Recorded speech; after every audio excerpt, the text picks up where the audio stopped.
Bienvenidos, habitantes del mundo al revés. Aquí estamos en una cuarta entrega ya de lo que viene a ser el legado oculto de Stanley Kubrick, esta vez con La Naranja Mecánica.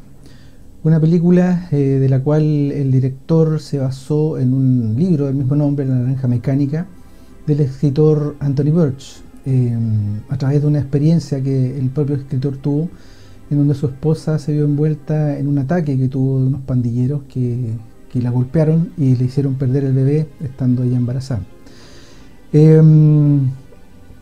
Vamos a estar en lo siguiente, probablemente un par de horas tal vez, vamos a estar viendo este film, pero con otra mirada, una forma completamente distinta de abordarlo, que si bien es cierto, Kubrick siempre tuvo la idea de reflejar de alguna manera la sociedad.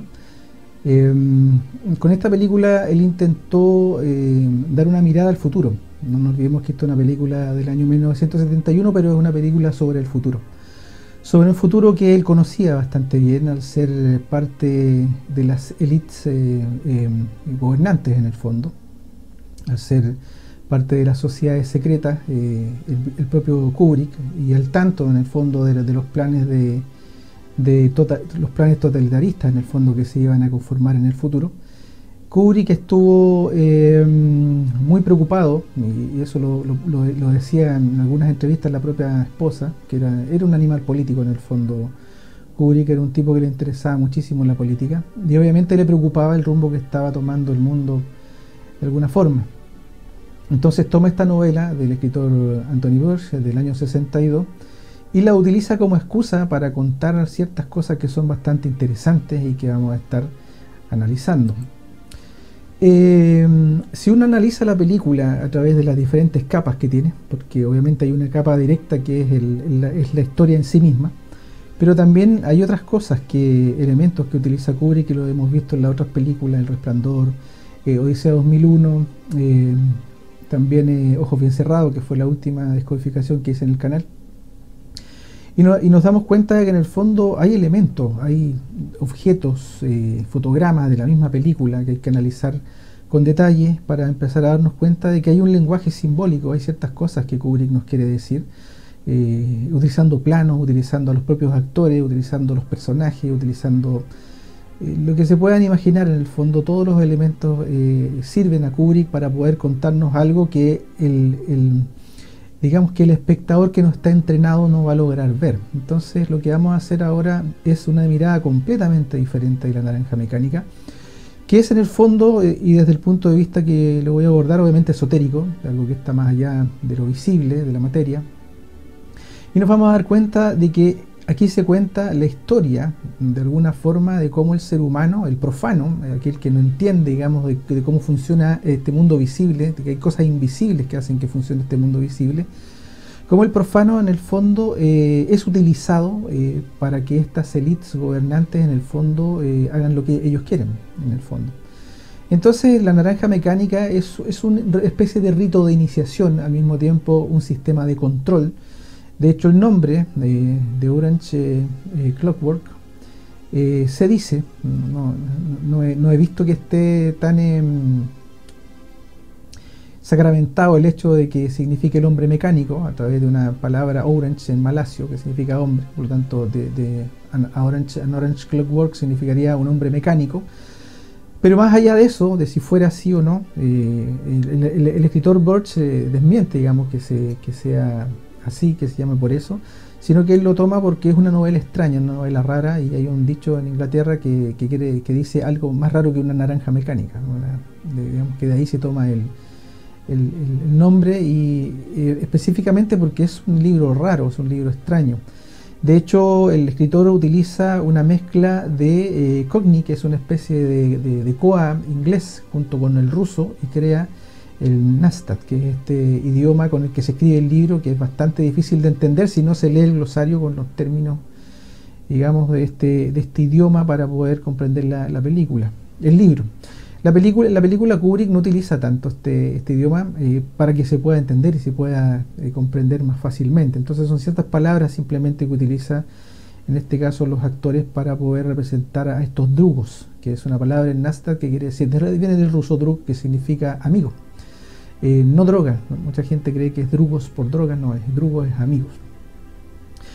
Bueno, desde el punto de vista esotérico, para que podamos ir entendiendo ya esto, Alex es un representante del mundo eléctrico, del mundo de la pirámide, del mundo del fuego, del mundo, en el fondo, de lo que controla o somete a este mundo por sobre el mundo o la energía magnética, como hemos visto en otras descodificaciones. Este mundo se rige, existe un caos en el fondo que está regido por esta lucha que están constantemente ejerciendo la energía eléctrica o la energía masculina contra la energía magnética o femenina, representada por el color rojo, en este caso, como lo decía en entregas anteriores, el rojo eléctrico fuego, masculino, o el azul magnético femenino agua, que digamos que en la antigüedad se entendían estas fuerzas como el agua y el fuego. De hecho, el término pirámide, que la pirámide es un elemento muy importante dentro de la naranja mecánica, como ya lo podemos ver en los afiches publicitarios, dentro de la propia película también nos vamos a dar cuenta de que es muy importante la forma piramidal que representa a esta energía masculina o a esta energía eléctrica. Comprendiendo eso, tenemos que empezar a ver también ciertos elementos como el ojo que todo lo ve, el famoso ojo que utiliza como mancuernas en las mangas, digamos. Alex Delarge, que es un niño de 14 años, así se presenta en la novela original. Obviamente que en la película es un personaje mayor, interpretado por Malcolm McDowell, el actor inglés, que estaba muy joven al interpretar esa película, pero que llamó la atención de Kubrick en el fondo las capacidades histriónicas de este chico joven en ese momento, que lo vio en una película que se llamaba If, una película inglesa. Y lo vio, lo examinó, digamos, un par de minutos, llamó por teléfono, dijo quiero ese chico, lo mandó a llamar y listo, ya estaba en la película. Obviamente que se tuvo que enfrentar a uno de los directores más tiránicos de la historia del cine. Era un genio, obviamente, Stanley Kubrick, pero era obsesivo, hacía las tomas 30, 40, 50, 100 veces. De hecho, tiene por ahí un récord de las tomas más largas, digamos, repetidas en el fondo, no largas, repetida de la historia del cine, y es por su obsesión, porque no dejaba absolutamente nada al azar. Y no dejaba nada al azar en el fondo porque era tan importante lo que él quería representar que obviamente no quería que nada quedara afuera. Al empezar la película nos encontramos con esto, un plano simplemente en rojo. ¿Qué significa esto? Significa que ahí está el elemento masculino, ahí está la pirámide, ahí está la energía eléctrica, ahí está el fuego. Luego aparece la empresa, la Warner Brothers, obviamente, nuevamente como elemento fuego, elemento eléctrico, creador de películas, obviamente. Y aquí se representa la producción de Stanley Kubrick como en azul. Es decir, se está mostrando de esta forma de que Kubrick se está intentando oponer, digamos, al elemento controlador de este mundo, que es el elemento eléctrico, principalmente. Luego tenemos nuevamente el título A Clockwork Orange como eléctrico, porque esta es una película violenta, de fuerza, de fuego, y que de hecho en su época cuando salió fue prohibida en Inglaterra. De hecho solamente se exhibió por orden expresa de Stanley Kubrick en el año 1999, cuando él ya murió, porque tuvo muchos problemas con esa película Kubrick, que de hecho él mismo pidió a la Warner Brothers que la prohibieran, porque estaban habiendo situaciones con pandillas, y ya lo que colmó, digamos, o levantó las alarmas de Stanley fue el hecho de que él estaba recibiendo amenazas de muerte por esta película. Entonces ya partimos simbólicamente hablando de que aquí esta película se va a tratar de esta lucha, de este caos que se ejerce entre lo rojo y lo azul, nuevamente, o entre lo eléctrico y lo magnético. Partimos la película con un plano de Alex Delarge que está sentado en el bar Coroba. Coroba significa vaca, que es una especie de establo, se puede entender así, donde va el ganado a tomar leche, en este caso el moloco, que es una palabra en ruso que significa leche, una leche plus. No olvidemos que estos personajes son menores de edad. Y en este futuro distópico no se les puede dar alcohol, pero sí se les puede dar droga en la leche, en algo suponemos es inofensivo, sabemos que no mucho hoy en día, pero en ese momento se tomaba como algo inofensivo para ilustrar de alguna forma cómo en el futuro aquellas cosas que se van a ver inofensivas en el fondo van a contener venenos. Ese es el mensaje que nos está entregando principalmente aquí Stanley Kubrick. Rápidamente podemos ver esos adornos de sangre, este ojo está puesto ahí en la manga. Podemos ver cómo están todos con unos sombreros y unos atuendos que son blanco y negro, que evocan la dualidad, es decir, los opuestos. También es una tonalidad muy utilizada en la masonería también, entonces de alguna forma también estamos viendo a las sociedades secretas representadas. De hecho, el bar Koroba es un bar como exclusivo, es un bar que evoca bastante, digamos, a un templo. De hecho, ahí podemos ver unas especies de diosas que están para dispensar leche. Podemos ver también como la leche plus, la leche que se ofrece en este bar, podemos ver cómo está la leche Moloco, Sintemes, que viene a ser la leche con mescalina sintética. Tenemos la Moloco Drencrom, que viene a ser la leche con adrenocromo, y la Moloco Velocet, que viene a ser una leche con anfetaminas, que era la que ellos estaban tomando ahí en la película, y que era la que les ayudaba a hacer la famosa ultraviolencia.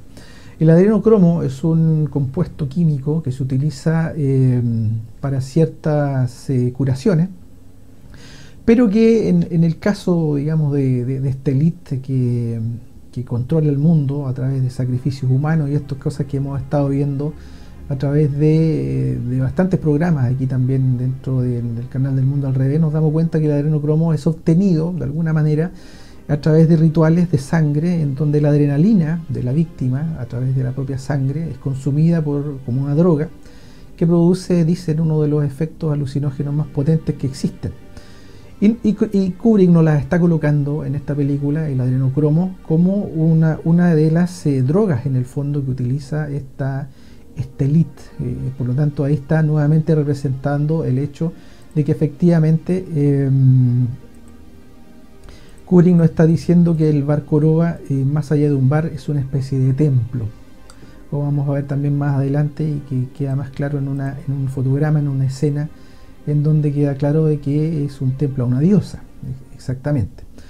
Después de que se toman la leche, obviamente comienzan estas sesiones de ultraviolencia y se topan con un anciano que está alcoholizado en la calle, y ellos lo golpean salvajemente, y con eso dan inicio a una noche de pelea, de asalto, de violaciones, digno de lo que ellos andan buscando, que es la ultraviolencia. De hecho, en Alex y sus drugos se representan las tres ataduras del espíritu en la materia: el miedo, el deseo y el apego.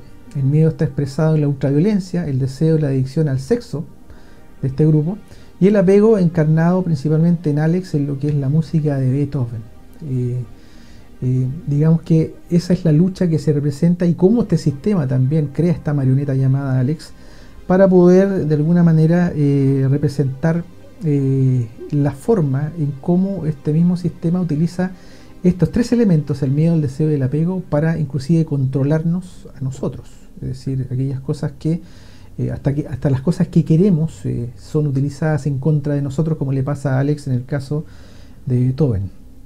En esta escena, en un teatro abandonado, podemos encontrarnos con una especie de imagen del demiurgo, del dios creador, del Saturno, qué sé yo, de los romanos, del Apolo de los griegos, del Yahvé judío, del Jehová cristiano, del Tamuz babilónico, qué sé yo, del Osiris egipcio, etcétera, etcétera. Y nos encontramos en este teatro, en donde hay una representación, un teatro muy masónico por lo demás, y podemos ver las columnas, podemos ver que se está representando una escena donde una mujer, es decir, el elemento magnético, está siendo violado, agredido por el elemento eléctrico, que viene a ser de una pandilla una pandilla que es claramente nazi, es decir, tienen cascos nazi, elementos visuales, iconografía nazi, y por lo tanto aquí estamos, Kubrick con esto nos está diciendo que en este teatro se está representando una especie de rapto o agresión al mundo magnético. Si ustedes se fijan, es piramidal, el elemento de fuego, el elemento eléctrico, piramidal del teatro. Como les decía, muy parsimónico el elemento de la pirámide ahí puesto. Y luego nos damos cuenta de que claramente aquí está el jefe de la pandilla de estos nazis, de estas especies de punks nazis, y nos damos cuenta de que tiene el águila nazi, y tiene la cruz de hierro, la típica que portaba inclusive Adolf Hitler. Por lo tanto, aquí nos está diciendo Kubrick en esta escena que hay un escenario, hay un teatro donde domina una sociedad secreta que en el fondo está empujando o está llevando a estas pandillas a cometer fechorías. Rápidamente se enfrenta la pandilla de Alex contra esta pandilla de nazis, y si nos damos cuenta, si observamos detenidamente, nos damos cuenta de que estas pandillas están representando de alguna manera el escenario del mundo en el momento de la Segunda Guerra Mundial principalmente, y como vamos a ver cuando después le hagan el tratamiento mental para el control, el tratamiento Ludovico. Básicamente Alex y sus trugos están representando al imperio británico, al imperio inglés, obviamente a los aliados, y esta pandilla de nazis están representando obviamente a Hitler, al mundo del nacionalsocialismo alemán. Por lo tanto, aquí está diciendo de alguna forma de que todo esto está de alguna manera planeado. Es un escenario donde se planean las guerras en el fondo entre los opuestos, las guerras dualistas. Si ustedes se fijan allí, estamos viendo unas máscaras que hay detrás, que es de una representación de una guerra antigua, que es la guerra que todavía de pronto la reeditan, que es la guerra entre blancos y negros, es decir, la guerra dualista, en el fondo, que ellos siempre están operando en el escenario para el control del mundo. Una de las guerras modernas, la estamos viendo hoy día con el tema del hombre contra la mujer. Están levantando un feminismo de tercera ola, un feminismo falso en el fondo, para enfrentarse o para satanizar al hombre, para poder generar una discordia tal en el fondo de que se genere caos en el mundo. Entonces, en ese escenario, en ese teatro, se está representando en ese momento la Segunda Guerra Mundial, así como se representó en algún momento la lucha entre blancos y negros. Y estamos viendo la lucha entre Winston Churchill, representado en Alex, o los aliados, contra el nacionalsocialismo representado por esta pandilla de nazis.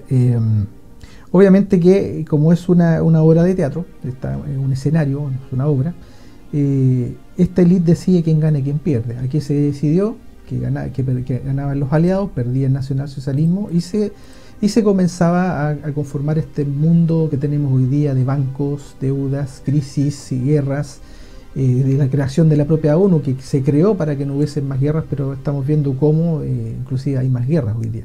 Hay 20, 22 guerras activas, y están muriendo cerca de 1 millón de personas al año sin que ningún medio diga absolutamente nada. Luego de esa pelea, donde vence obviamente Alex DeLarge sobre Billy Boy, que es el capitán el jefe de los nazis, eso.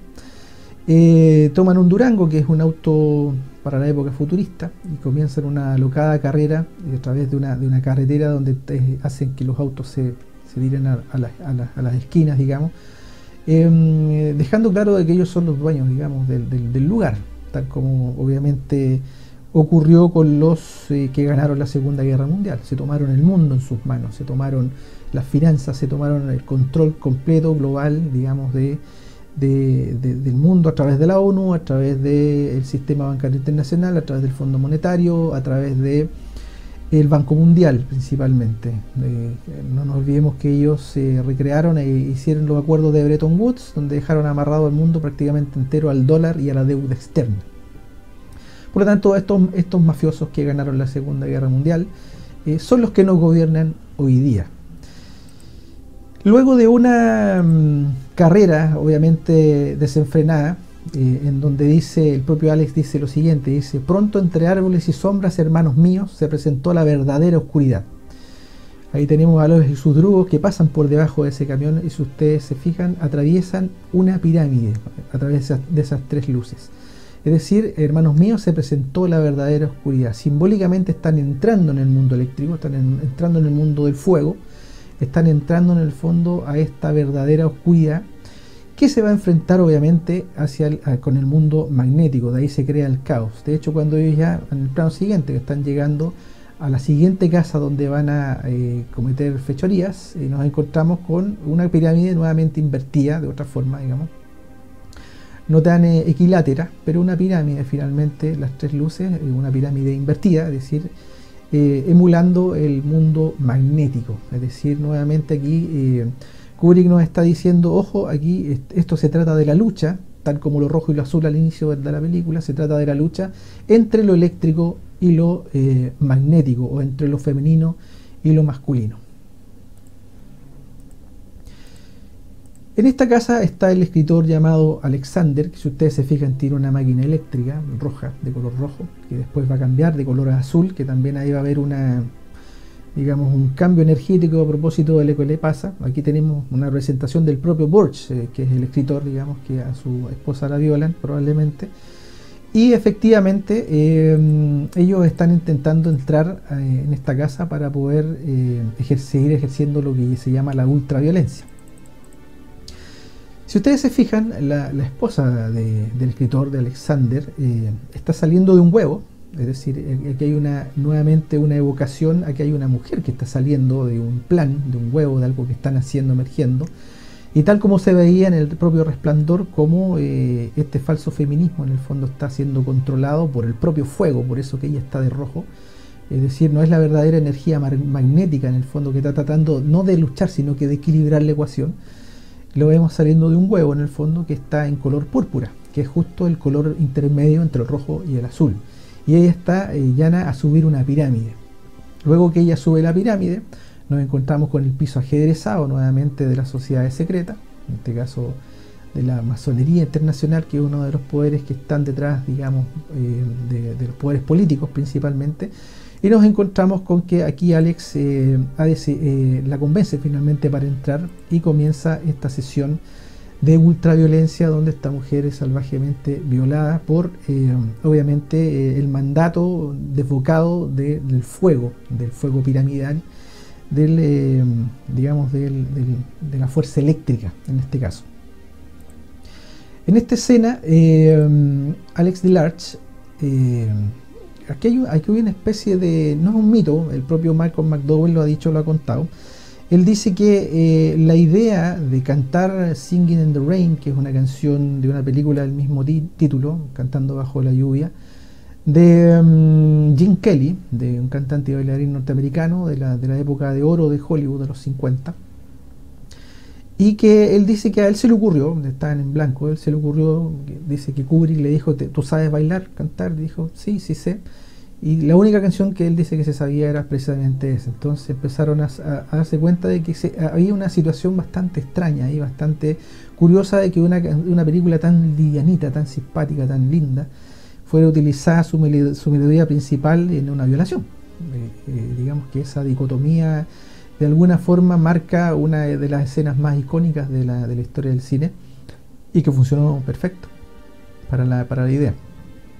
Ahora, conociendo la obra de Kubrick desde el punto de vista de que no dejaba nada al azar, yo no creo tanto en la versión de Malcolm McDowell de que se le haya ocurrido a él. Yo creo que Kubrick sabía perfectamente de que esa canción principalmente la tenía que utilizar, porque detrás de Hollywood, y algo que él sabe muy bien, y nosotros recién nos estamos enterando ahora, no nos vimos que esa película es de 1971, él sabía perfectamente de las élites pedófilas que hay detrás de Hollywood, y de estas élites en el fondo que controlan el mundo a través de la violencia, de la propia ultraviolencia que está mostrando en esta película. Entonces, si nosotros vamos, y que obviamente hice esa investigación, no la había visto nunca la película de Gene Kelly cantando bajo la lluvia, y me encuentro con esta sorpresa de que en una escena Gene Kelly está con un paraguas, que es uno de los símbolos de MK Ultra, junto con el osito Teddy, qué sé yo, los peluches atigresados, qué sé yo, el paraguas, la mariposa también, el símbolo de la mariposa monarca también es parte de todo este sistema de control mental, y también el arco iris, como lo vimos también en Ojos Bien Cerrados. El paraguas también es un símbolo, digamos, de esta élite, del control de esta élite. Y nos encontramos ahí con algo que no debería tener absolutamente nada que ver. Nos encontramos con un escenario en donde hay 12, están las 12 columnas, los dos obeliscos, Jaquín y Boaz, de todo templo masónico, el templo Salomón, y nos encontramos con una diosa al medio que tiene unos curiosos cuernos. Nos encontramos en el fondo con Isis, estamos enfrentándonos nuevamente a la adoración dualista en el fondo, de la tríada babilónica de Ishtar, Tamuz y Nimrod, principalmente, que después los egipcios recrearon en Isis, Horus y Set, principalmente, y que hoy día la reconocemos en el Padre, el Hijo y el Espíritu Santo, digamos, que ha ido evolucionando con el tiempo, y que en el fondo es la misma, digamos, vendrían a ser las mismas entidades que se van recreando a través del tiempo. De hecho, si nosotros analizamos, por ejemplo, el logo de los jesuitas, que son los dueños del Vaticano y que a su vez controlan a estos grupos de secretos de poder, como en la propia masonería, nos encontramos que su logo aparece claramente la I, la H y la S, de Isis, Horus y Set. Es decir, ahí está representado claramente de que el cristianismo actual no es real cristianismo, sino que es culto trino, digamos, a estos dioses egipcios, si lo queremos ver desde ese punto de vista.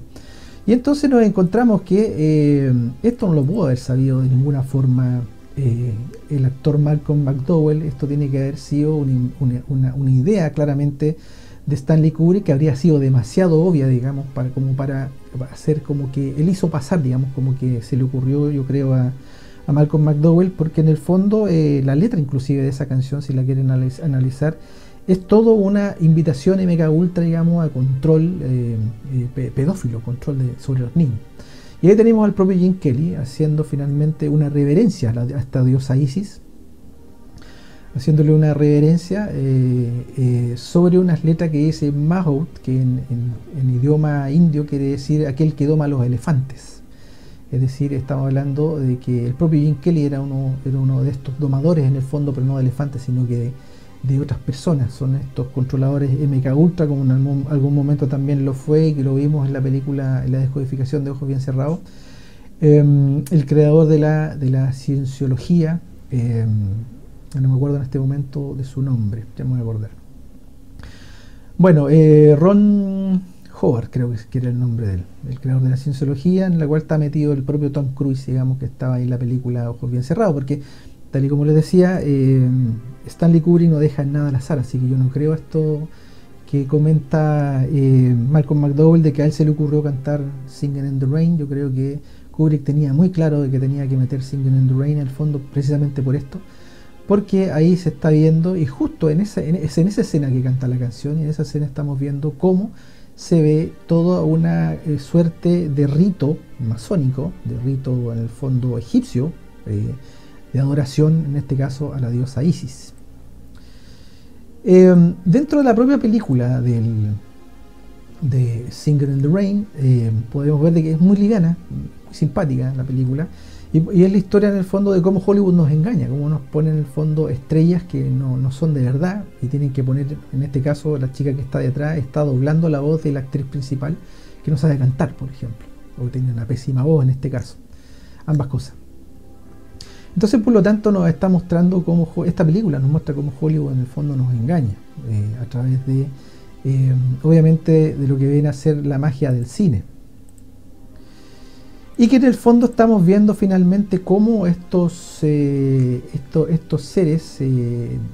empiezan o toman de alguna forma, los que están detrás de todos estos ritos, están ocultos detrás, están como en el Mago de Oz, están detrás de una cortina.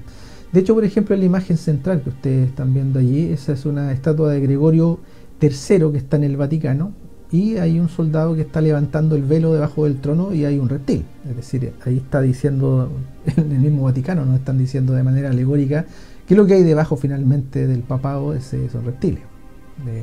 Es decir, son arcontes en el fondo, son demonios, como ustedes lo quieran llamar. Al lado derecho es una imagen de Dendera, en Egipto, donde hay toda una transición, y hay muchísimas de esas imágenes en el fondo que nos muestran cómo estos dioses arcontes, que les gusta muchísimo la imaginería o la forma de serpiente, toman el control del humano. Y en otro lado tenemos una típica estatua de una posesión en el fondo reptil o demónica de una persona. Se supone que de esa forma avatarizan y van detrás, tal como lo estábamos viendo también en forma alegórica en esta escena. Es decir, cómo también hay entidades que no estamos viendo que están detrás de un telón y que están tomando el control, en el fondo están ejerciendo, se están mostrando a través de otra forma. De hecho, cuando nosotros nos enfrentamos a observar esta película de la naranja mecánica y la empezamos a ver cómo a través de ciertos guiños a otras películas o a otros elementos, nos podemos dar cuenta cómo hay situaciones que nos van llevando a una especie de laberinto que empezamos a tirar del hilo, empezamos a darnos cuenta de situaciones bastante curiosas. Por ejemplo, que la máscara en el fondo que utiliza Alex Delarge para poder cometer la fechoría, y obviamente no lo reconozcan, es una máscara de Pinocho. Es decir, estamos hablando claramente de una obra del siglo antepasado, escrita por un masón, que representa la idea de un Geppetto, que viene a ser una especie de demiurgo, una especie de arquitecto, que crea una marioneta, crea un niño de madera con la esperanza de que se vuelva real, en una especie de analogía a lo que en la gnosis se representa como el mundo creado, digamos, el mundo dualista, a través de un demiurgo, a través de un dios creador, y que obviamente no le funciona, no le resulta, porque no está la chispa divina, digamos, en su muñeco, en su creación, en su Adán y Eva en este caso. Entonces, tal como se puede observar de forma oculta, Pinocho es una representación de la creación humana. Aquí estamos viendo en la naranja mecánica la creación de un monstruo, en el fondo la creación de un pequeño demonio, por decirlo de alguna forma, que de alguna manera está representado o es muy necesario de alguna forma para el sistema para poder inocular miedo. No nos olvidemos que una de las formas más eficientes de control en una sociedad es el miedo. Es decir, si un gobierno quiere perpetuarse en el gobierno, digamos, en el poder, lo mejor es inocular miedo, porque ellos inoculan el miedo e inmediatamente ofrecen el remedio. Casi lo mismo que hace la industria farmacéutica, es decir, nos inventa una enfermedad e inmediatamente nos ofrece el remedio para que quedemos, digamos, casados y comprándoles a ellos. Luego de la sesión de ultraviolencia vuelven al Koroba, al mar Koroba, a seguir consumiendo esta leche plus, esta leche obviamente con drogas. Y nos damos cuenta de que la imaginería es bastante parecida a la que veíamos en El Resplandor. Ahí tenemos un pene con ojos, por ejemplo. Nuevamente el concepto eléctrico, el color rojo también de esa Ishtar que hay puesta ahí también. Y empezamos a analizar la iconografía. Obviamente eso es un templo piramidal, un templo eléctrico. De hecho, el personaje que interpreta al Lerdo, toma ahí de la imagen, hay una especie de pene rojo, lo ven debajo, que lo acciona, y del seno de esta Isis, diosa Isis, emana la leche. Se fija, la leche con la que se alimentan los dioses. Y es claramente, y aquí queda pero absolutamente claro, de que aquí estamos frente a un templo a Ishtar, un templo en el fondo a la Virgen María, si lo quieren ver así. Si todo esto, no nos olvidemos que el cristianismo que tenemos hoy día es básicamente el mismo sentido pagano, digamos, que viene desde Babilonia, de esta tríada Nimrod, Ishtar, Tammuz, que después fue Isis, Horus-Set, y que hoy día es el Padre, el Hijo y el Espíritu Santo, como decía. Pero ahí tenemos nuevamente una representación de Ishtar. De hecho, los propios faraones decían que ellos bebían, digamos, de la leche de Isis, digamos, y esa leche, digamos, era la que les otorgaba el poder para poder gobernar al mundo. Entonces, y por lo tanto, aquí queda absolutamente claro de que aquí se está representando este elite dentro de este club, dentro de este templo en el fondo de culto a Isis, y desde donde ellos controlan el poder y ejercen el poder. Luego, avanzando en la película, nos encontramos que Alex está llegando a su casa y nos encontramos con este mural que está puesto allí, que es un mural que originalmente son puros hombres, pero de alguna forma se muestra como una especie de... voy a ver si encuentro la imagen.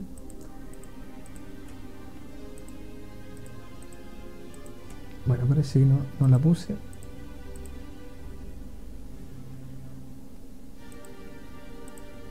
Bueno, donde hay puros hombres, pero está rayado completamente para poder representar finalmente una situación de homosexualidad. Es decir, aquí nos está diciendo de alguna manera, déjenme ver si la encuentro, debería estar más adelante esta imagen.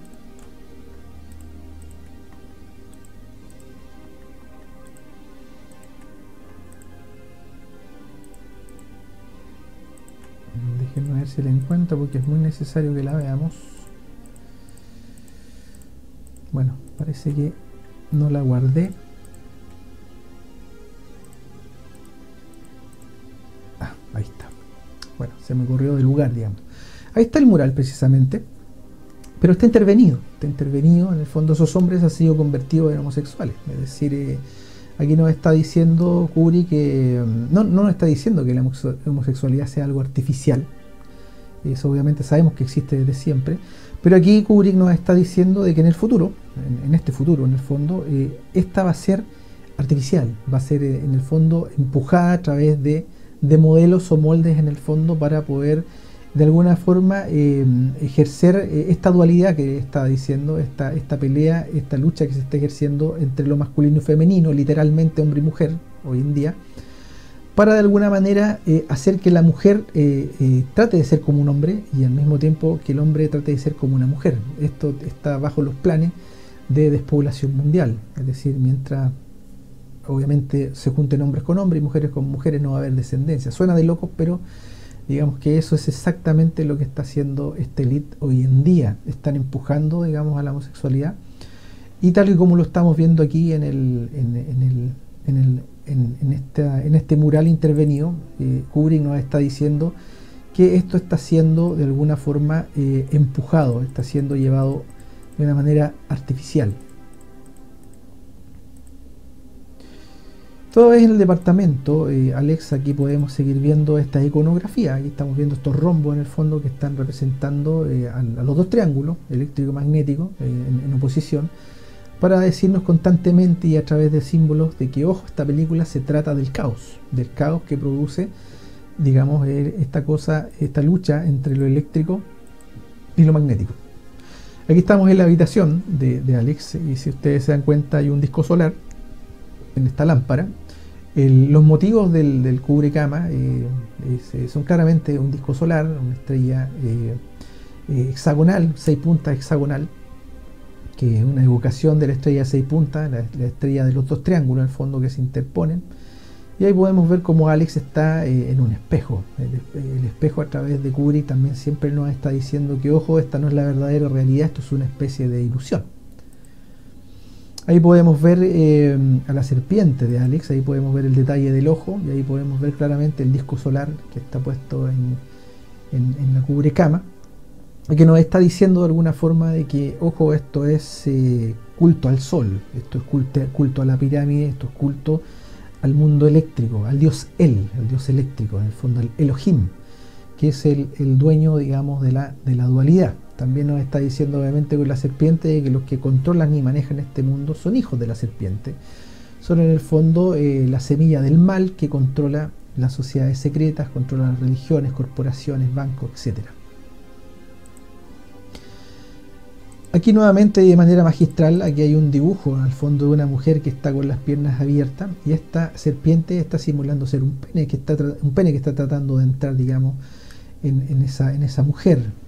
Kubrick nos la presenta obviamente como la lucha nuevamente que se ejerce entre el choque de energías entre lo masculino y lo femenino. Es decir, él está tratando de colocar constantemente elementos simbólicos para que nosotros entendamos de que el caos que se produce en el mundo es a través de estas fuerzas, de estas fuerzas desatadas, de la separación unitaria, digamos, del mundo espiritual, que se separa, se crea la dualidad y se desbordan las energías eléctricas y masculinas, y desde ahí, en vez de tratar de unirse en ser una, de armonizar, están constantemente luchando entre sí, siendo la energía sexual, digamos, una forma equivocada en el fondo de tratar de armonizar estas dos energías para que vuelvan a ser una, y a través de la fuerza sexual es que principalmente, digamos, esta dualidad es operada y su gran fuerza también es ejecutada. Por eso es que en esta representación, en el fondo, del miedo, el deseo y el apego, a través de Alex Delarche, tenemos el miedo expresado en la ultraviolencia, y tenemos también este deseo sexual desbocado que tiene finalmente a través del deseo Alex y sus drugos, sus amigos. Esta es una secuencia muy rápida a través de unas imágenes en las que está Alex soñando despierto, escuchando a Beethoven, y se ve que esto en la época se tomó como una especie de sacrilegio, porque no se entendió que en el fondo qué quiso decir Kubrick. Aquí Kubrick no está denostando a la figura de Jesús, sino que está diciéndonos, ojo, este es un Jesús falso, el que nos presenta la iglesia es un Jesús en serie, es un Jesús made in China, es un Jesús para hacer negocios, no es un Jesús real. Entonces, por lo tanto, ahí nos está diciendo que de alguna forma este Dios eléctrico que está detrás del telón, digamos, esta fuerza arcóntica que está detrás del telón, de alguna forma es falsa. Nos está diciendo que todo este monstruo, digamos, es falso, y que gran parte del poder que tiene es nuestra propia ignorancia, nuestro propio miedo, en el fondo, y apego que utiliza en contra de nosotros mismos. De hecho, en un fotograma muy rápido aparece, podemos ver en uno de los pies de Jesús la V. Es decir, estamos viendo el principio eléctrico, la pirámide. Ese es el Dios el Dios eléctrico, en el fondo, el Dios de la dualidad, no es el real Jesús.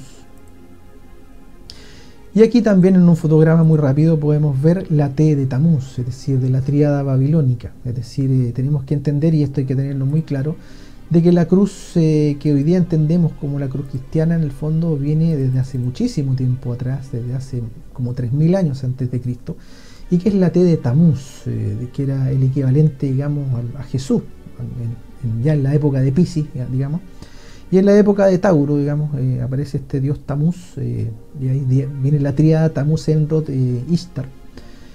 Aparece este dios Tamuz y se toma de la constelación del Toro, de la constelación de Tauro, se toma esta T, que se llama la T Tau, y se toma para crear y recrear la famosa cruz cristiana, que en realidad no es cristiana, es la cruz de Tamuz en el fondo, y que la podemos ver y tal como se las acaba de mostrar, y rápidamente ahí mostrada en la imagen de Jesús. Bueno, nuevamente para decir, no, ojo, si no es Jesús, ese es Tamuz, estamos hablando del culto al dios cuerno, a Moloch, al dios toro, que obviamente era un dios que requería de sacrificios rituales, sobre todo de niños, y que es lo que actualmente esta élite pedófila psicopática hace, pero obviamente ya no a los ojos de la gente.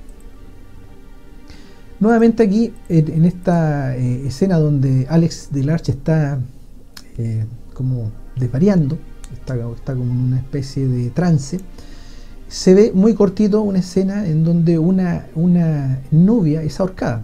Es decir, aquí nos está diciendo, en el futuro el matrimonio va a ser destruido, la familia va a ser destruida. Es decir, el hombre y la mujer van a ser separados, se va a destruir la familia. De hecho, la familia que tiene Alex en esta película es una mamá y un papá que están viendo tele, que se nota que no tienen absolutamente ninguna fuerza, no tienen absolutamente ningún carácter como para controlar a su hijo, en el fondo. Y no es casual y no es menor. Es una forma, en el fondo, de hacer que los padres, en este futuro inclusive, no nos olvidemos que Kubrick no está hablando de este futuro, los padres ya no van a tener poder, y este poder va a ser entregado al Estado, como lo vamos a ver en esta misma película, que claramente hay una imagen donde queda claro de que Kubrick nos está diciendo, ojo, el futuro que se viene es totalitario, es decir, es un futuro muy parecido probablemente a lo que hoy ya es China. Con esta imagen en el fondo nos está diciendo de que se va a destruir la familia y nos muestra a los monstruos que van a destruir la familia. Están viendo a Alex Delarge, están viendo a este chico de 14 años, no olvidemos que la novela tiene 14 años, con sangre, un vampiro. Y si ustedes analizan muy bien ese atuendo que tiene Alex, es un jesuita, es un sacerdote jesuita. Entonces ahí nos está diciendo, ojo, estos son los que están destruyendo, van a destruir la familia, van a homosexualizar al mundo, van a controlar desde la ONU, obviamente eso no lo podemos entender desde ese momento, en el momento del año 71, pero de alguna manera Kubrick nos está diciendo de manera magistral de que todo esto en el futuro va a ser obviamente destruido, va a haber una especie de destrucción total del mundo como lo entendemos desde la estructura familiar normal, papá, mamá, hijo, digamos. Ahora, digamos, eso va a ser destruido, tal y como lo estamos viendo hoy día.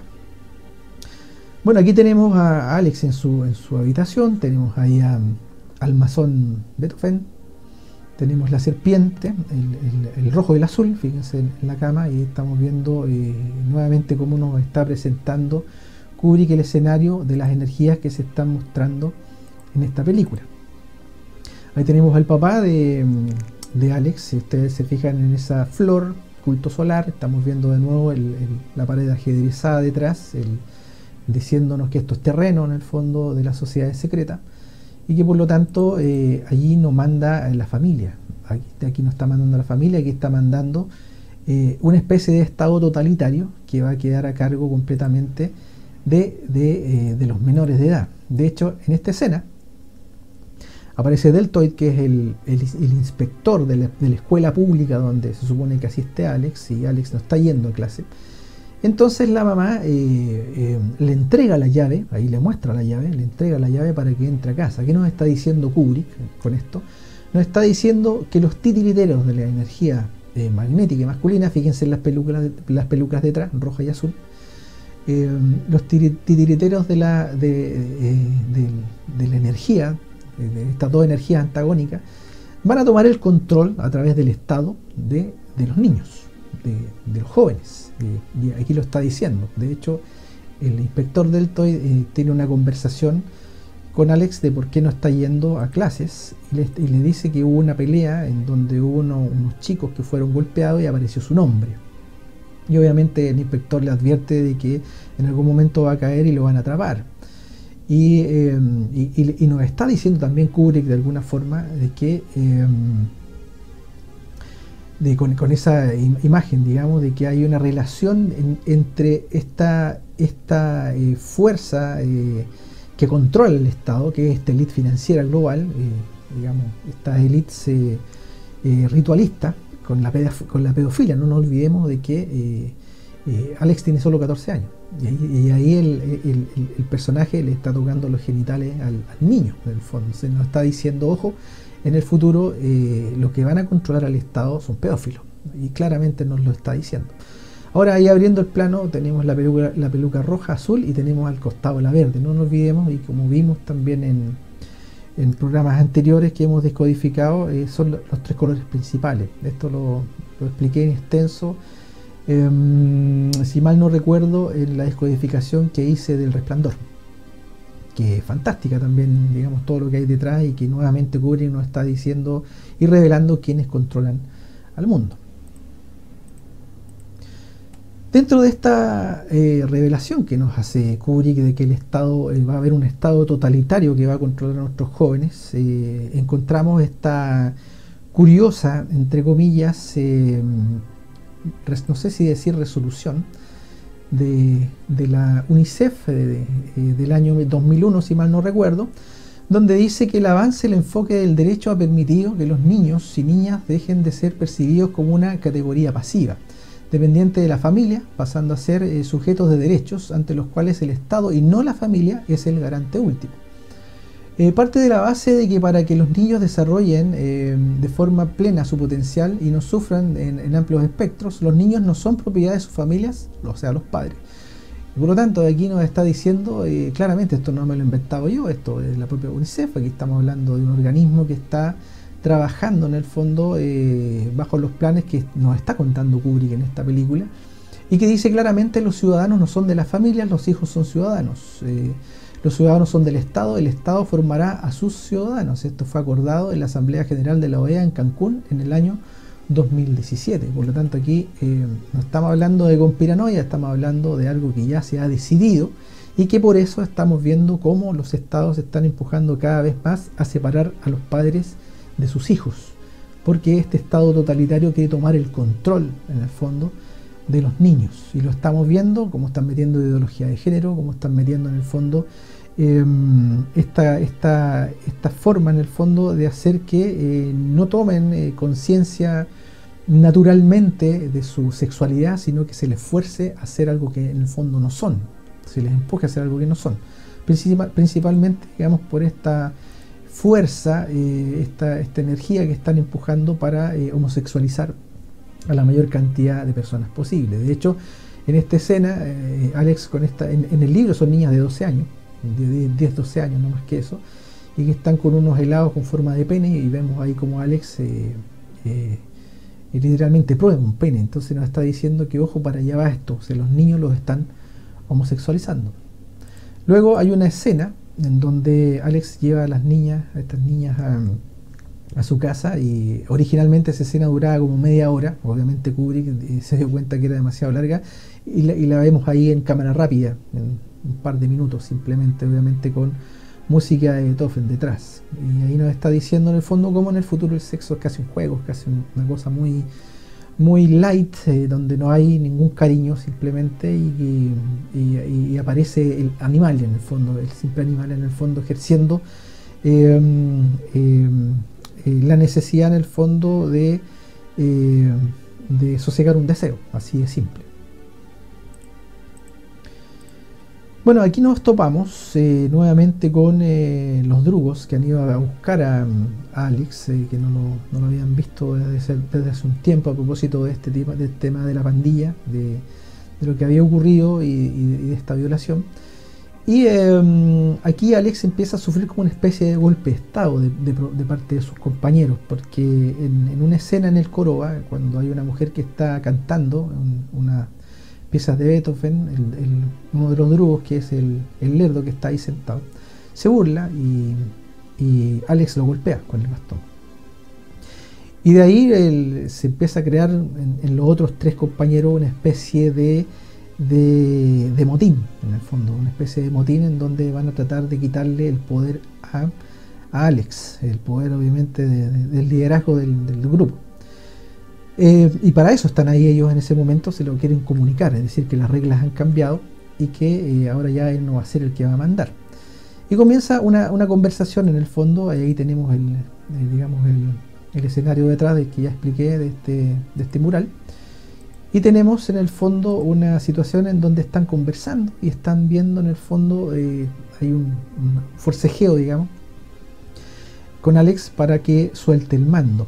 Y en una de las partes, una de las escenas, podemos ver cómo el lerdo está en un cochecito de guagua y se acerca el poder dominante, el poder eléctrico representado en Alex, que es la élite en el fondo, y pone sus genitales frente a la boca o a la cara del lerdo, diciéndonos: los que mandan aquí son pedófilos, nuevamente. Es decir, nuevamente Kubrick nos está diciendo claramente de que los que gobiernan este mundo son pedófilos. Aquí está la icónica escena cuando van pasando por esta especie de bahía, y rápidamente Alex dice: vi de él lo que tenía que hacer, a propósito de que había música de Beethoven, y golpea a los drugos en el fondo para dejar claro quién manda.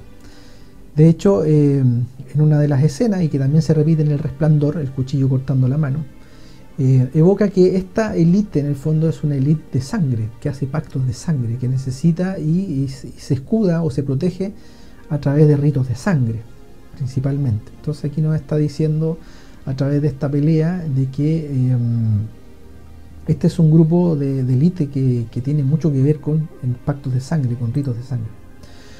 Aquí estamos viendo a los drugos que están llegando a un bar, nuevamente vemos el rombo, vemos a la pirámide y, hacia arriba y hacia abajo, digamos, nuevamente demostrando y mostrando cómo estas energías están por todas partes, en todas partes, y están constantemente peleando entre sí, emulando el caos.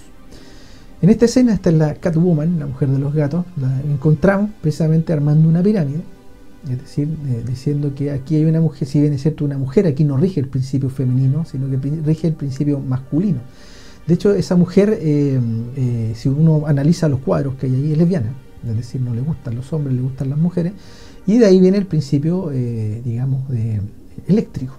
Está en un tono verde, no nos olvidemos que el verde es el principio, es el color del humano atrapado entre el rojo y el azul, atrapado entre lo eléctrico y lo magnético. Aquí podemos ver cómo Alex está tratando de entrar bajo el truco de decirle que hay un accidentado, la mujer no se lo traga, digamos, llama a la policía antes de que entren. Y aquí es Alex el que entra a la casa, y si ustedes se fijan, las figuras que están flanqueando, digamos, el portal, la entrada a la casa, son unas esfinges. Aquí tenemos nuevamente a los egipcios, tal como vimos con Isis. Estamos viendo a esta imagen egipcia en el fondo, que representa lo que es el complejo de Edipo, este egipcio en el fondo que sin saber llega finalmente a estar con su propia madre, sexualmente hablando. Entonces estamos viendo aquí cómo Alex está representando en el fondo a Edipo, y va a entrar a una casa donde finalmente va a terminar abusando de la dueña de la casa, esta mujer, que tiene un falo ahí gigante de porcelana, que ella le dice que es una obra de arte. Nuevamente aquí nos está colocando literal, digamos, que la energía eléctrica es lo que está mandando en esta película. Y obviamente una vez más atacando a una mujer, en este caso, al principio, alegóricamente hablando, al principio femenino, indistintamente de que un hombre puede ser magnético, como decía anteriormente en otras entregas, un hombre puede ser magnético, eléctrico, una mujer también magnética o eléctrica, pero porque la lucha interna, digamos, está finalmente en todos nosotros. Y aquí podemos ver cómo Alex se defiende con este pene, con este obelisco en el fondo, porque eso es un pene, un obelisco. El obelisco es una representación del pene de Osiris.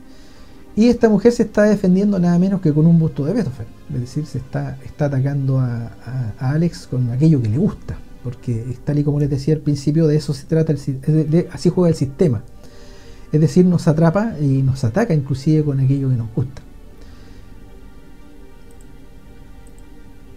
Finalmente, toda vez que sale, Alex es traicionado por los amigos, que al salir lo golpean con una botella y lo dejan inconsciente ahí, flanqueado por las esfinges. Si ustedes ven arriba está la mitad del disco solar, y estamos frente a una especie de ritual también, donde sus propios amigos lo han traicionado en el fondo, o han sentido de que lo ha traicionado, finalmente lo han castigado. Obviamente ahí Alex cae, digamos, en manos de la policía, en el fondo, que ha constatado de que con ese mismo pene gigante, digamos, había golpeado a la mujer tan brutalmente que la termina matando.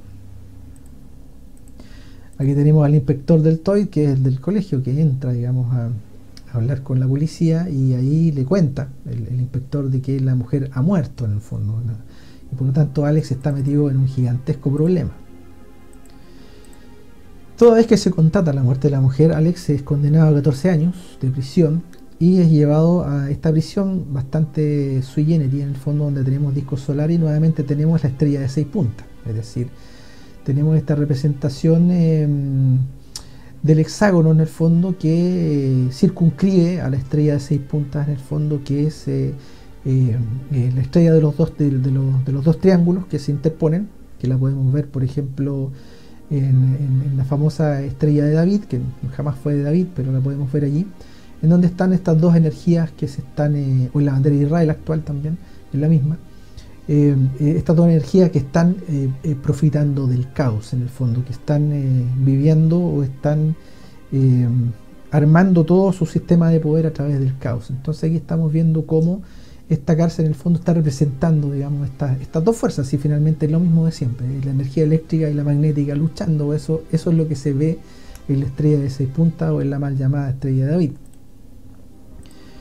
Aquí tenemos la estrella que les está diciendo. Si uno la analiza, podemos ver los 6 lados, los 6 triángulos, los 6 ángulos, y tenemos un perfecto 666, que es el sistema bíblico, el que aparece en la Biblia como el sistema de la bestia, en el fondo, el sistema de control.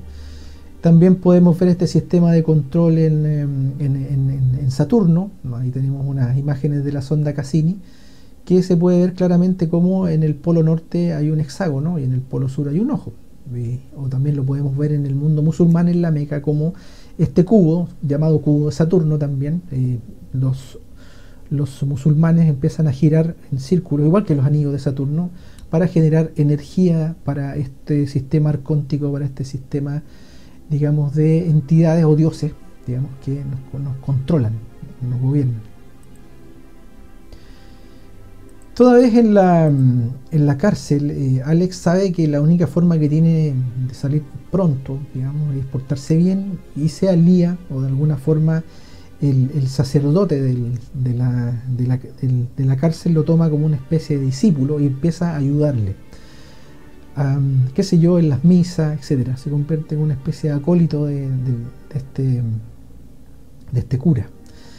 Si ustedes se fijan, ahí está Alex, está de negro, sentado con un brazalete rojo, es decir, nuevamente está simulando el nazismo, está simulando uniforme nazi, está simulando en el fondo el típico uniforme que utilizaba Hitler. Entonces aquí Kubrick nos está diciendo, ojo, el nazismo y el cristianismo o el catolicismo trabajan juntos, y de hecho eso se pudo ver claramente de forma de que cuando se crea el cristianismo en el siglo IV, se crea de una forma pagana por Constantino I, y se empieza a ver cómo toda la imaginería o todo el culto en ese momento al dios Saturno se empieza a transformar en el culto a Jesús. Entonces, por lo tanto, tenemos un falso Jesús que está, como lo decía anteriormente, que está operando detrás de esto, y que obviamente dentro de las altas esferas del poder, en ese momento, este poder cristiano, falso cristiano en el fondo, encarnado en la Iglesia Católica, de alguna forma utiliza a Alex para poder tomar el poder del control del mundo. De hecho, cuando Alex está leyendo la Biblia, ahí al lado del sacerdote, él se empieza a imaginar todos los pasajes bíblicos en el fondo, pero digamos hacia su forma de entenderlo, a través de la violencia cuando golpean a Jesús, o a través de los placeres que él mismo en la misma Biblia aparecen, descritos a través, qué sé yo, de los emperadores romanos, etcétera, los faraones también. Aquí podemos ver cómo Alex es llevado por el sacerdote, es decir, dejando claro de que aquí hay una comunión, aquí hay una unión, aquí hay una especie de cofradía entre la Iglesia Católica y el nazismo, y que queda más que claro que cuando empezamos a revisar la historia, claramente eso ocurrió. Es decir, claramente aquí no podemos decir de que esto no lo estamos inventando, porque claramente eso ocurrió, y eso fue tan patente como que en algún momento el propio Hitler, alabando a los jesuitas, llegó a decir de que gran parte de la misma estructura militar de los jesuitas la había traspasado a su partido, al partido nazi. Entonces, y por lo tanto, claramente aquí Kubrick nos está diciendo que el nacionalsocialismo trabajó con las élites, y lo vimos en la escena de la pelea, digamos, para que Hitler cumpliera su papel, digamos, dentro del concierto de lo que iba a ser el control global. El control global. Bueno, aquí estamos frente a una extraña escena que vemos a los reos. Ahí obviamente está Alex, y están girando alrededor del sol, igual que los musulmanes en la Meca, alrededor de un disco solar, tal como los musulmanes en la Meca, y diciéndonos nuevamente, ojo, esto es culto solar. Y para reforzar la idea, al fondo hay una pirámide, no sé si la alcanzan a ver, claramente hay una pirámide egipcia, inclusive con el remate destacado, tipo ojo que todo lo ve. Ahí está el círculo, y ahí está la pirámide. No voy a devolver para que la puedan ver. Ahí está la pirámide. Esto no es casual, es decir, esto está puesto allí, nos está diciendo nuevamente Kubrick, esto es culto solar. Aquí están los que están gobernando, es decir, los que están detrás de esto no son cristianos, no están por el trabajo de Jesús ni nada de eso. Ellos están por un trabajo, digamos, de adoración a dioses que vienen de Babilonia, que vienen de la antigua Roma, de la antigua Grecia, que son al parecer esta misma tríada que les decía, que venía principalmente con Nimrod, Tamuz e Ishtar, y que después pasó a ser Isis Horus-Set, y que hoy día la reconocemos como el Padre, el Hijo y el Espíritu Santo. Amén. Amén, Amén Ra. Nuevamente, ahí tenemos la pirámide, digamos, del dios solar, del dios Ra. Entonces, claramente aquí estamos hablando de que Kubrick tenía absolutamente claro de quiénes estaban detrás de las esferas del poder, no solamente en ese momento, hace mucho tiempo atrás, y obviamente hoy día también. Ahí tenemos al ministro de Inglaterra, que es una especie de ministro de justicia, que anda buscando un candidato para aprobar un nuevo tratamiento, que es un tratamiento de control mental, que es el tratamiento Ludovico. Ahí podemos ver cómo está el poder político representado. Ahí está el poder, digamos, nacional socialista, representado en Alex. Estamos viendo el poder inglés representando al policía, y detrás de ellos está el poder de la iglesia, está el poder de los jesuitas, que en el fondo están controlando la escena. Y como siempre lo han hecho, digamos, desde hace muchísimo tiempo. El tratamiento Ludovico, que también es una parte icónica, digamos, de la película, no es otra cosa que una técnica que está referenciada en unas investigaciones que hizo un científico soviético llamado Iván Pavlov, por ahí por el año 1930, que se llama la teoría conductista, que dice que si tú ejerces ciertos patrones a un individuo, lo puedes hacer que finalmente logre ciertas reacciones, como lo hizo Pavlov en su momento. Él tenía un perro, digamos, que al mostrarle la comida, el perro salivaba, y empezó a asociar cuando mostraba la comida a una campana. Entonces cada vez que aparecía la comida sonaba la campana y el perro salivaba. Después se dio cuenta de que ya no era necesario poner la comida. De momento que el perro solamente escuchaba la campana, el perro ya salivaba porque sabía que venía la comida. Entonces de ahí, digamos, de esa teoría conductista se elaboró, digamos, este sistema ficticio, digamos, en la película, pero que evoca muchísimo al sistema MK Ultra, al sistema de control mental que el mismo Kubrick denuncia en Ojos Bien Cerrados, y también en películas como El Resplandor. El sistema de control mental de la mariposa monarca, Monarch, que inclusive en el mismo Resplandor tenemos por ahí un afiche que aparece cuando aparecen las chicas, las gemelas, que dice claramente Monarch por ahí.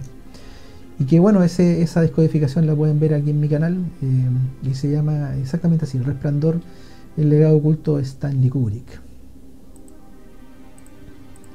Bueno, el nombre de la técnica Ludovico es lo más probable una referencia a Ludovico Sforza, que fue un poderoso representante de la nobleza negra y que fue mecenas de Leonardo da Vinci, que a su vez pintó el cuadro llamado La Dama de Arminio. El Arminio puede identificarse con Ludovico porque este era conocido con ese sobrenombre, de Hermelino, que es Arminio en italiano. De esa forma, colocando en el regazo de su amada retratada en el cuadro, aparecía simbólicamente dentro del mismo.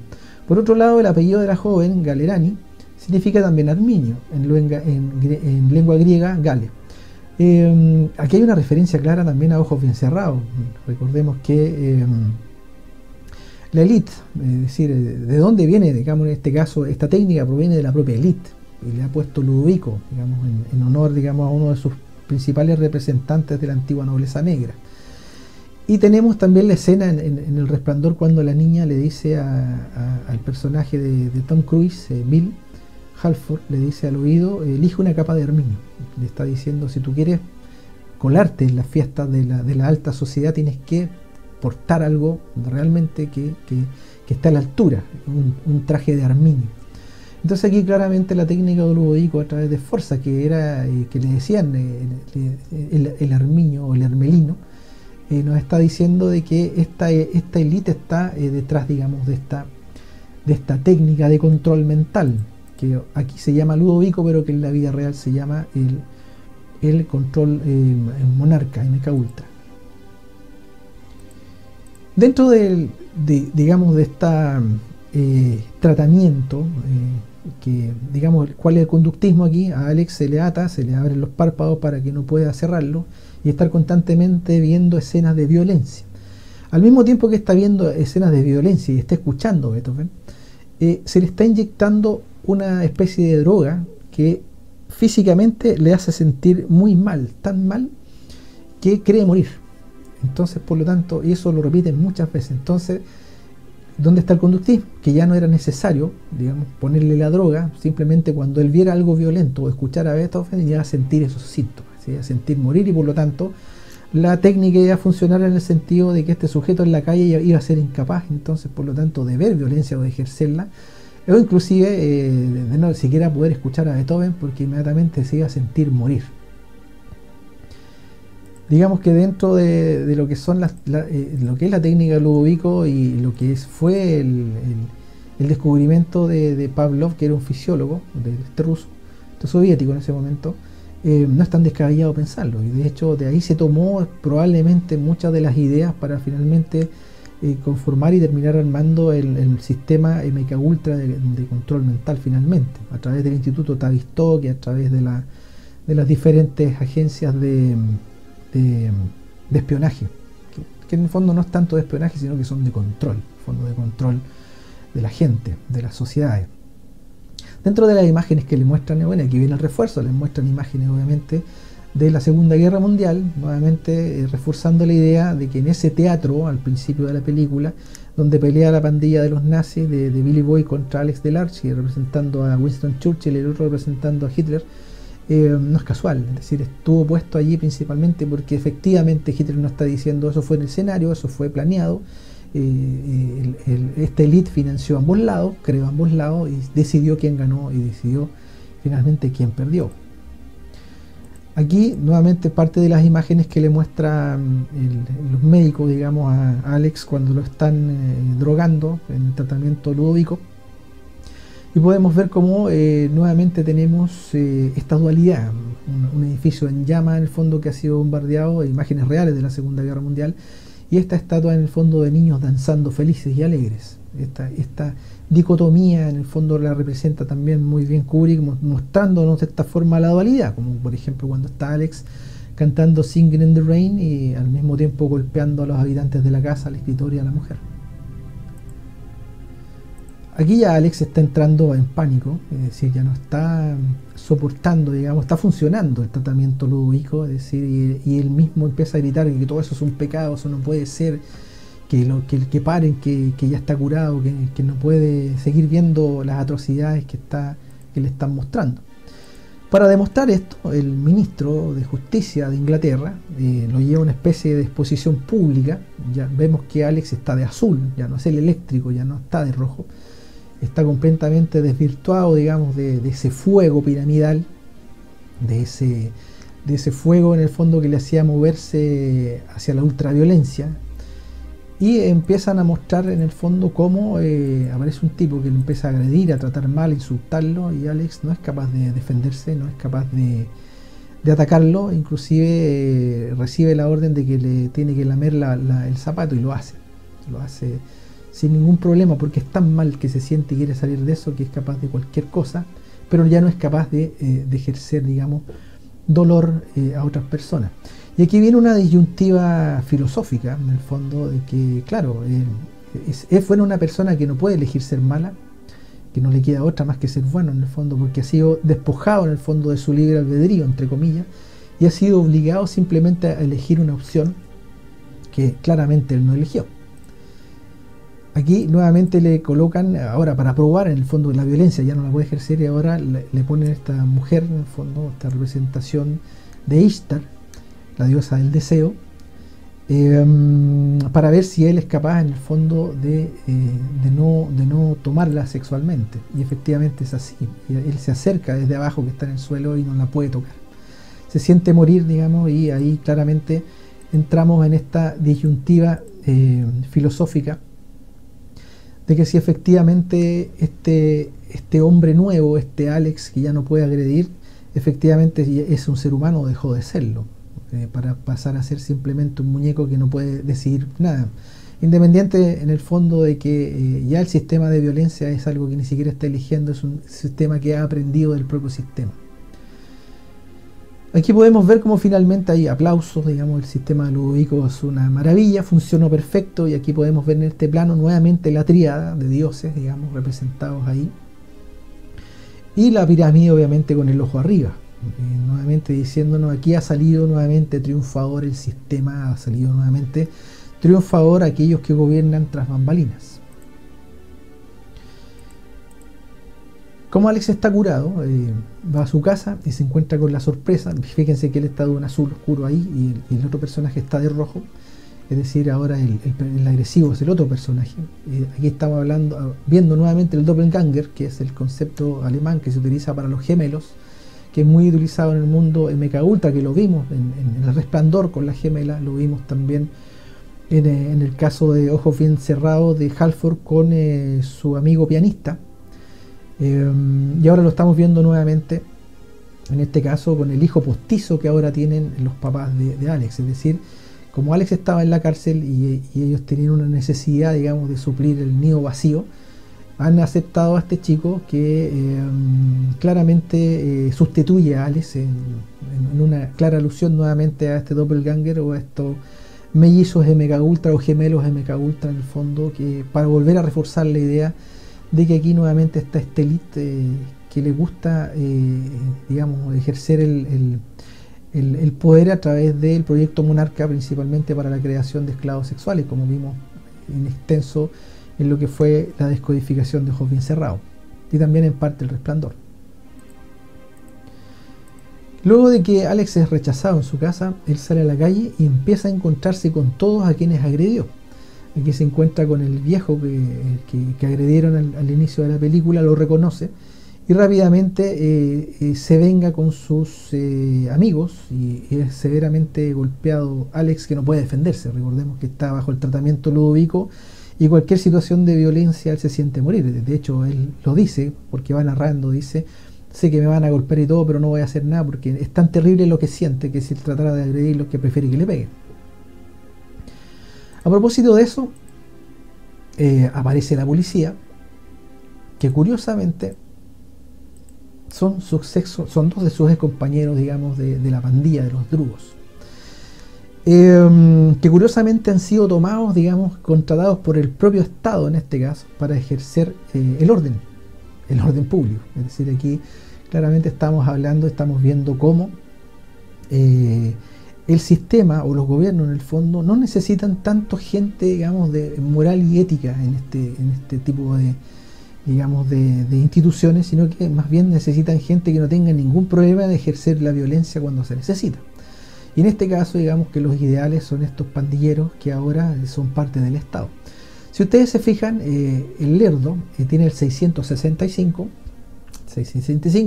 y el otro no se alcanza a ver muy bien, pero tiene el 667. Por lo tanto, cuando llevan a Alex a la patrulla y van caminando con él, Alex es un 666. Es decir, aquí nos está diciendo nuevamente Kubrick que la bestia, digamos, es el propio ser humano, es la máquina en el fondo con la carcelera donde está atrapado el espíritu humano. Por lo tanto, el espíritu debe liberarse, digamos, de esta máquina, de esta bestia, de este 666.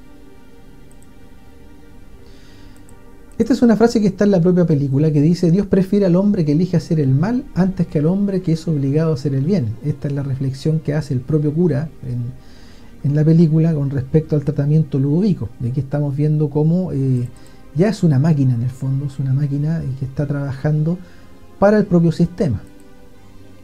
Es decir, Alex es el 666, es el que está llamado a ejercer, digamos, la violencia para que el sistema, a través del miedo, se pueda autolegitimar, porque el sistema ofrece el miedo y al mismo tiempo ofrece la solución o la seguridad en el fondo para poder seguir en el control. De eso se trata esto.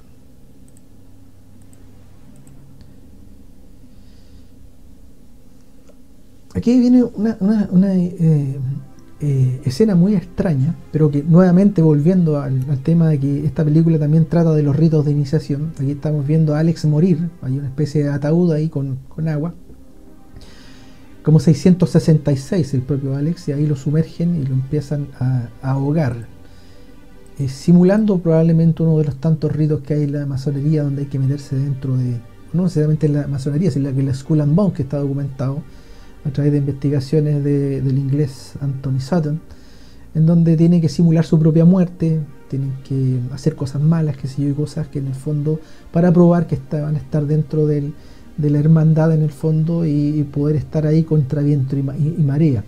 Si ustedes se fijan en el lado derecho hay una representación de los típicos elementos que hay en una sociedad secreta, esa especie de trípode pilar, y lo estamos viendo claramente también ahí dentro de esa escena donde estos agentes del Estado, en este caso ya más bien agentes de la hermandad, están haciendo que Alex muera, digamos, simbólicamente, para poder tomar digamos, el rol que le corresponde en esta nueva hermandad. Luego que lo sueltan los drugos, policías en este caso, los amigos policías, luego de este rito, Alex empieza a deambular cantando o llorando bajo la lluvia. Digamos, hay un concepto que utiliza la masonería con respecto a la lluvia. Lluvia se le denomina al neófito, es decir, al profano, aquel que todavía no sabe absolutamente nada de los misterios ocultos, digamos. Entonces se le llama lluvia. Y aquí estamos viendo a este recién iniciado, Alex, que está caminando bajo la lluvia y vuelve a encontrarse sin darse cuenta yendo hacia la casa del escritor, es decir, hacia digamos, el principio magnético, en este caso, que no por ser magnético es el bueno. No nos olvidemos que en la dualidad las energías están desvirtuadas, no existe energía buena ni mala. La energía es una sola, que está separada en dos, y el hecho de querer unirse y de estar luchando en el fondo produce este caos y esta maldad global o general. Entonces, por lo tanto, ninguna de las dos energías es la buena, salvo que algún día armonicen, que ahí vendría la diferencia. Si ustedes se fijan, ahí está el escritor. Ahora su máquina no es roja, como les decía al principio, ahora es azul. Por lo tanto, aquí está diciendo Kubrick que la energía vital, no vital, sino que la energía eléctrica que correspondía a este escritor ya no es, digamos, y se ha invertido la polaridad, es decir, a él ahora lo rige el principio magnético o el principio femenino. De hecho, él ya no está viviendo con una mujer, está viviendo con un físico culturista. Por lo tanto, aquí está dando a entender de que ya no es un hombre, sino que, o sea, sigue siendo un hombre, pero ahora con tendencia homosexual. Nuevamente Alex obviamente toca el timbre. Esta vez las circunstancias son completamente diferentes. Estamos viendo el piso ajedrezado, estamos dentro de un terreno de logia, el espejo, nuevamente, obviamente, como una forma de decirnos que estamos en un mundo ilusorio. Y ahí Alex, obviamente, que está todo golpeado por lo que le entregaron, la golpiza que le hicieron los policías, cae en manos del escritor, que obviamente al principio no se da cuenta, pero rápidamente empieza a darse cuenta de que es exactamente el chico que mató a su esposa y que le dejó paralítico porque él está en una silla de ruedas.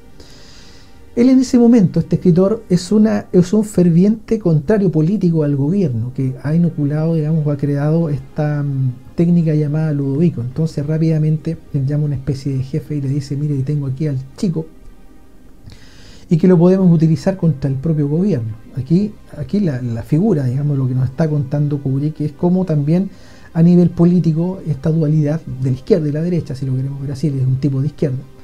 El gobierno que está representado en la naranja mecánica es un gobierno de derecha. Rápidamente se ve como lucha la izquierda contra la derecha, como es parte del propio plano, o es parte, digamos, del caos que produce la energía masculina y femenina o electromagnética, en el fondo, cuando luchan entre sí, la electricidad y el magnetismo. Entonces llama, digamos, a una especie de jefe político, en el fondo, para decirle que tienen al Alex, tienen a Alex, y que lo pueden de alguna forma utilizar en contra del gobierno, para que no resulte electo, porque venían unas especies de elecciones según la película. Aquí Alex es invitado a tomar un baño.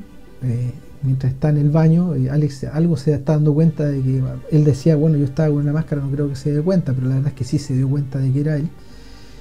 Y rápidamente empieza a silbar ahí en el baño, Singing in the Rain, que es la canción con la que a él lo golpearon brutalmente, lo dejaron paralítico y violaron y mataron a su esposa.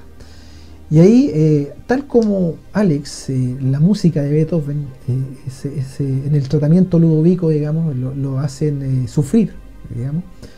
La canción Cantando bajo la lluvia es el tratamiento ludovico que tuvo este hombre. Entonces ahí lo podemos ver como está al otro lado de la puerta escuchando Singing in the Rain, que la está cantando Alex, sin darse cuenta, obviamente. Y este tipo entra en una especie de catarsis, no purificadora, sino que en un sufrimiento terrible en el fondo, de darse cuenta de que está reviviendo, digamos, todo el sufrimiento que tuvo frente al ataque de Alex y sus drugos. Si ustedes se fijan, la lengua hace una vez, es decir, ahí está viendo cómo el principio magnético, digamos, está rigiendo en ese hombre que está sufriendo terriblemente. Luego de eso lo invitan a comer. Fíjense cómo Alex está sufriendo los embates. Tiene la misma bata en el fondo que tenía en ese momento el escritor cuando fue agredido por Alex y sus compañeros. Y ahora la tiene Alex, porque ahora él va a ser el agredido.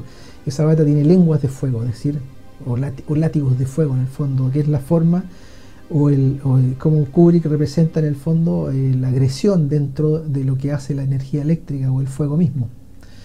Ahí a Alex le habían dado una especie de droga, ahí están los agentes, digamos, políticos, adversarios del gobierno, y lo drogan en el fondo, y aquí lo llevan a un lugar donde lo colocan dentro de una habitación, donde le colocan desde abajo, desde el piso, digamos, del piso de abajo, le colocan la novena sinfonía de Beethoven, que es justo la que él no puede escuchar. Entonces empieza a gritar, a decir paren, deténganla, deténganla, y obviamente que abajo el escritor está disfrutando su venganza. Aquí podemos ver una escena muy sutil. Podemos ver al jefe político, que es el pelado que está ahí agachado en la mesa de billar, cómo está tomando unas bolas rojas, solamente bolas rojas, y las está arrojando hacia una buchaca. Solamente hay bolas rojas, bolas azules, es decir, el principio magnético, principio eléctrico, y tenemos el blanco y el negro, que representa obviamente la dualidad o el piso ajedrezado de la masonería, etcétera, etcétera, que son los que controlan, digamos, el sistema. Y ahí podemos ver a Alexander, que es el escritor, cómo está prácticamente representando un busto del propio Beethoven, en el fondo disfrutando la escena, digamos, del sufrimiento de Alex en venganza. Y al fondo tenemos una pintura que representa a Isis, muy parecido a una virgen que está con una especie de niño en los brazos. Es decir, nuevamente tenemos ahí que está la élite en el fondo funcionando, trabajando, digamos, para el propio sistema. Alex no aguanta más. Ahí nuevamente tenemos la iconografía de la pirámide, tenemos un asiento que está representando a la estrella de 6 puntas, etcétera, etcétera. Y Alex ya no da más si él se da cuenta de que lo único que tiene que hacer es exhalar, tal como dice, tiene que morir. Así que se abre la ventana, se lanza, pero con tan mala suerte de que no muere. Como todo esto es un rito, él queda momificado, un rito momificado, digamos, como si hubiese muerto 1.000.000 de años, como él mismo dice. Y obviamente nuevamente es tomado para el control del gobierno. Aquí tenemos un aviso del diario que dice que el gobierno está siendo acusado. Ahí tenemos al ministro, está siendo acusado por un trato inhumano, digamos, por el tratamiento ludovico tan inhumano que este chico intentó matarse. Entonces los adversarios políticos, esta izquierda en el fondo, intentó hacer pasar como que ese suicidio fue porque el tratamiento ludovico no funcionó, y le están echando la culpa al gobierno. Si ustedes se fijan, en la parte de atrás aquí hay un aviso que pasa a Kubrick muy inteligente, que están las palabras water, está la palabra oil y está la palabra poison. Es decir, nos está diciendo que en el futuro, en este futuro distópico que es el que estamos viviendo hoy día, el agua, el petróleo y el veneno van a ser casi lo mismo. Es decir, aquí recordemos que a Kubrick le gusta hacer esto, le gusta colar cosas pequeños símbolos en el fondo que nos van a estar diciendo cosas. Aquí nos está diciendo claramente de que en el futuro el agua, el petróleo, digamos, y el veneno van a ser prácticamente una misma cosa. De hecho, él cuela el envenenamiento del agua claramente, y lo dice en una escena de la película donde trabaja con Peter Sellers, que es Doctor Strangelove. Ahí cuela una escena donde, claro, que lo dice que son los comunistas, que los comunistas le están metiendo flúor al agua, que en el futuro van a colocar cosas en las golosinas de los niños para envenenarlos, etcétera, etcétera. porque Kubrick, como les he estado diciendo, Kubrick sabía todo esto. Entonces aquí nos está colando un avisito hacia el futuro de que ojo con el petróleo y el agua porque va a haber veneno dentro de esto. Y así, es tal cual. Es decir, el petróleo, si ustedes analizan los derivados de la industria petroquímica farmacéutica, que es la industria farmacéutica en sí misma, son prácticamente puros venenos. Entonces, y lo que está pasando con el chemtrail, el envenenamiento del agua, la fluoración, etcétera, etcétera. Claramente estamos frente a una realidad que no podemos negar y que Kubrick la tenía muy clara, digamos, ya hace muchísimo tiempo atrás.